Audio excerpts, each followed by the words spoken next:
welcome back to the Nomad 76 channel. So today we're going to be discussing satellite internet again. And this is break it down into 2 years of having HughesNet and a little over 3 years of having satellite internet. First service provider was Exceed, and I discussed them in the previous video, which I'll throw in a link in the video for that. First off, I'm going to go over a little bit of the pros and cons of HughesNet, and then we'll get into, just to reiterate, who are the ideal customers of satellite internet. And then last piece will be, what are some of your other options, especially as this market for over-the-air internet or data services is expanding. So back to HughesNet. So pros and cons. Pro, I would say, especially compared to other service providers that I've used, being Exceed, their speeds are better. They advertise 25 megabytes per second down and 3 megabytes up. So on average, when I test, I usually, and now this is during peak data, and I'll explain that a little bit here in a second. I get that, if not more. I have gotten significantly more, well, significant comparatively, in the 30 megabytes up or down, excuse me, and in the 5 to 8 up in some categories. Sometimes, just don't know why, but I do. I have bounced between 2 of their service plans. They offer 4, at least in my current area. And this is just a note for anyone watching this video. Please, check your area, because the rates and advertised speeds may vary, depending on where you're located at in the U.S. Or I would assume they offer services elsewhere. But so they offer 10, 20, and 30 gigabytes service plans, and those are your peak data. So that's at those peak speeds, 25 and 3. I've bounced between the 20 and the 30,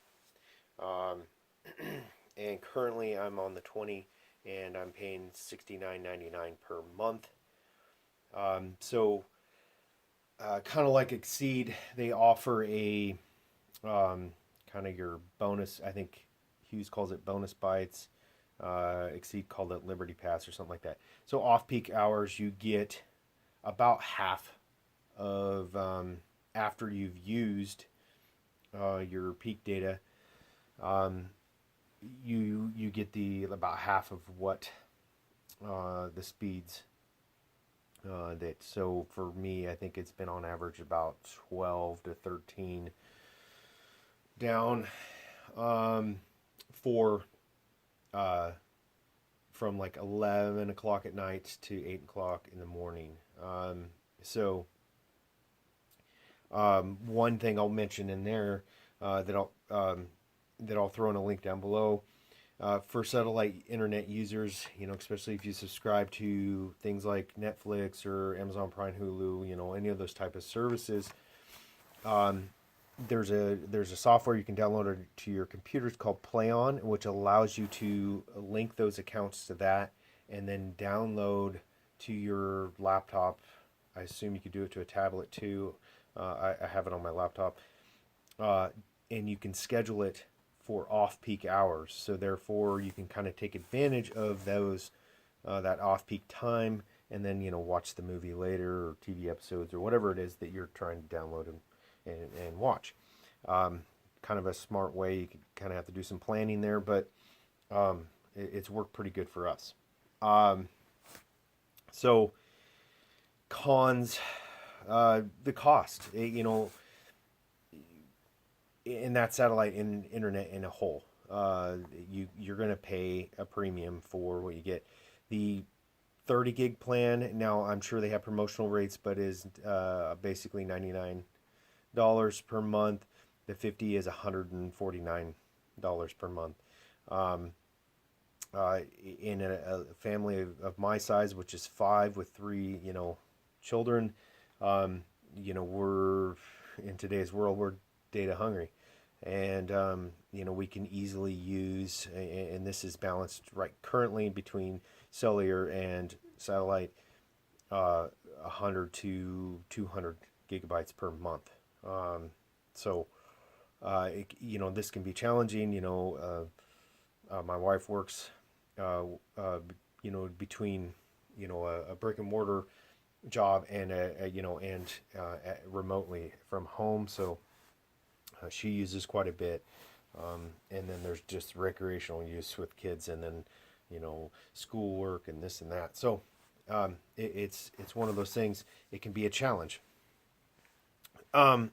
So the downfall is, like I said, it does, once you lose your prime data or your peak data, just like with Exceed, it seems as you move along in your billing, as you get closer and closer to that, that 30-day where it's getting ready to cycle, it seems like even their throttled speeds get even slower. I have no scientific data to prove that, but it does seem to be the case. Even so much so where it's so bad that I'm trying to go on, because you can buy bonus bytes, as they call them, and to where it is challenging just to get onto their website. Like, I can't barely get their website to load, and that's something with their site. Because I can get other websites to load, but for some reason I don't know. That's something I believe HughesNet needs to fix. That's really all I have against this, pros and cons of them. So who is the ideal user? Obviously, if you don't have any other service options, like, decent DSL, or if you have broadband of any sorts, probably don't need satellite internet. You're going to pay a lot more for it, and you're going to be data limited, versus most of those other plans do not limit your data. That rolls us into the next options, right? Is cellular service providers are now, a lot of them are providing these unlimited, and I'm using air quotes in this, unlimited plans. Part of where we have transitioned here in the last year, we got rid of DirecTV for that type of service, and upped our plan through AT&T to a unlimited. And like I said, once again, air quotes, because they do throttle. Ironically enough, AT&T just got sued, or this lawsuit finalized, for their previous unlimited plans. I don't want to get too much into that, but now they just tell you that they're gonna throttle you after a certain amount of data that's been used. But the biggest thing with AT&T thing is they stopped on their previous unlimited. They wouldn't allow you to hotspot your phone, so you couldn't use it to like connect your Amazon Fire to it, or one of those other type of devices, and stream from there to your. Okay, I'm digressing. Sorry. So, but we are currently in research, and I will throw in a link to a couple that does has a great YouTube channel, because they I don't know if they live full time or if it's just partial, but they spend a lot of time in RVs, and they talk about mobile internet type services through cellular and so on and so forth, and do some excellent reviews and quite a bit of testing. So through their videos, I found that the Verizon hotspot setup is pretty well known, and supposedly if you buy the SIM card for that device, it is truly unlimited. So looking at buying one of those hotspots and getting set up on one of it's $65 a month and supposedly unlimited. We'll see. Partially what's made that capable or available for us is something one of the cellular, AT&T or whatever, has added towers or rearranged antennas, because when we first moved in here 3+ years ago, we got pretty poor cellular service, thus requiring us to put in a booster setup, just to be able to get okay cellular service inside our home.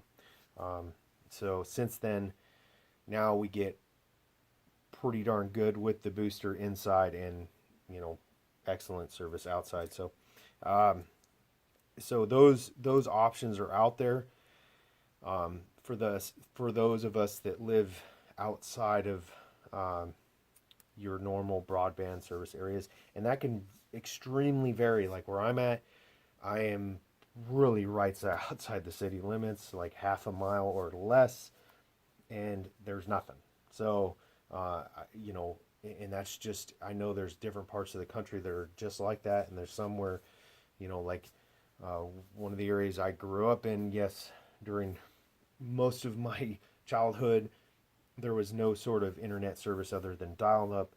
Um, but now, which is outside of a rural town, about 15 miles, and now there's at least DSL in that area. So here, you know, you get a half quarter mile outside the city limits, and you're in the sticks, which is kind of silly. So, but that's a local problem. So I hope this video was useful. Like I said, just do your research. Check out the links I provided below. I think some of those will help point you in the right direction if this is some type of service that you are either using or considering using. So thanks for watching, and don't forget to like, subscribe, and bye.